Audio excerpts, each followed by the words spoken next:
stands in position. Now, me personally, I always try to get them on the control arm joint where it bolts to the subframe, just purely because if the car was to slip off the jack and you've got it down here, that will compress, that will move up, and the car's going to come down further. Like I say, I'm hoping that doesn't happen, but just in case, if it does come off the jack and it hits there, it's not going to go any further. It will land on the axle stand, and that's that car now. And I don't know if you guys can see that, but I think I found the culprit of the blown exhaust. If you look at that from that side, that all looks well and good, but, and if it focuses now, I don't think you guys can see that, but basically up the top there, slightly hidden by the shadows of the tunnel, the exhaust gasket itself has separated and it's pushed its way out the top, hence the blow.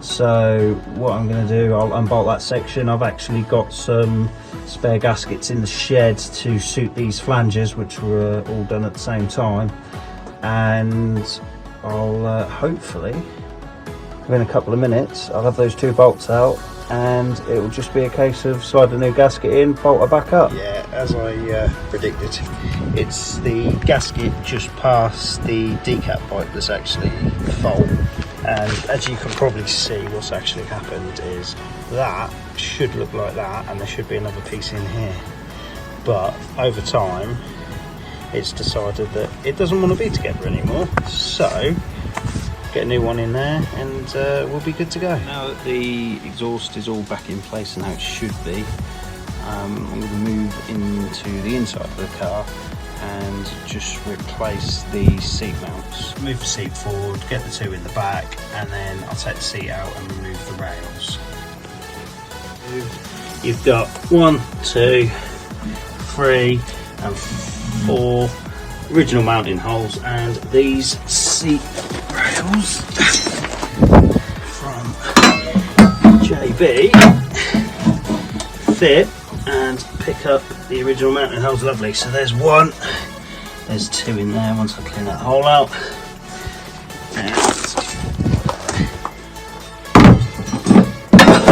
the other side in there like so. And basically you've got movement as well, so you can adjust the seat closer to the tunnel or bring it closer to the door. For me personally, it's going to be as close to the tunnel as I can get it, because clearance on this bottom door bar is a bit of an issue, which is the reason why I've decided to fit these as opposed to the standard seat mounts. So as you guys can see, the seat now is all in. Front bolts are in. I just need to take the seat back out and mount the back seats, but the main thing I'm noticing is the amount of clearance I've now got compared to before. I mean, the seat before fitted very much like the passenger seat, so ignore the bungee cord, it's to pull the windows in to stop it from leaking. So yeah, not a lot of clearance there at all, where now the seat fits so much nicer, and there's also added a bit of headroom away from the cross, which is a requirement with it being a soft top convertible for the cage. So all in all, I'm pretty pleased with that. So as I mentioned, I've done a fair bit of work on this car.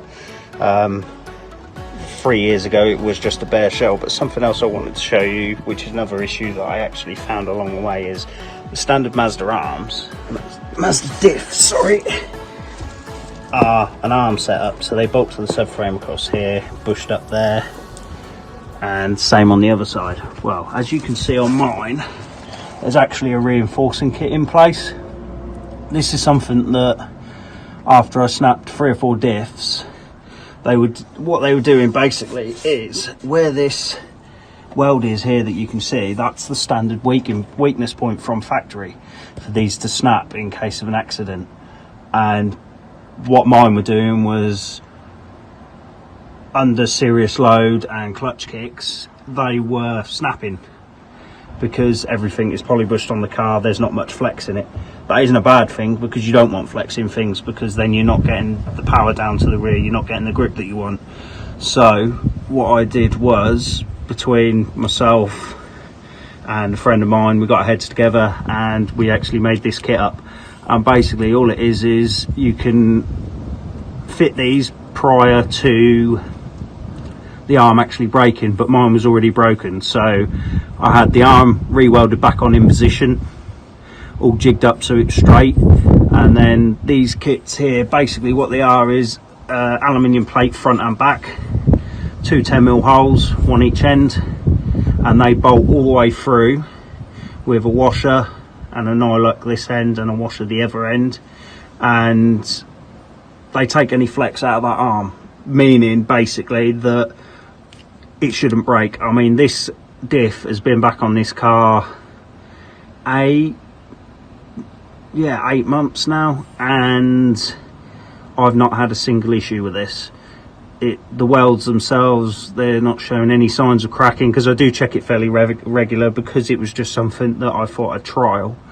And yeah, it seems to have come up on top.